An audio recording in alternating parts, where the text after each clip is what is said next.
వచ్చే సార్వత్రిక ఎన్నికల్లో జనసేన తెలుగుదేశం పార్టీ కలిసి వెళ్తున్న సందర్భంలో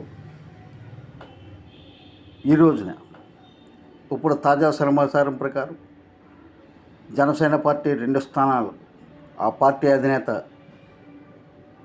కొణిదెల పవన్ కళ్యాణ్ ప్రకటించారు. తెలుగుదేశం పార్టీ 2 సీట్లు ప్రకటించినందున తాను కూడా 2 సీట్లు ప్రకటిస్తున్నానని పవన్ తెలియజేయడం జరిగింది.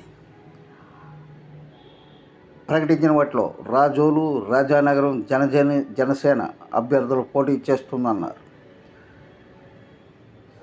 ఇది రాజోలు, రాజానగరం జనసేన అభ్యర్థులు పోటీ చేస్తుందని ఫైనల్గా డిక్లేర్ చేయడం జరిగింది.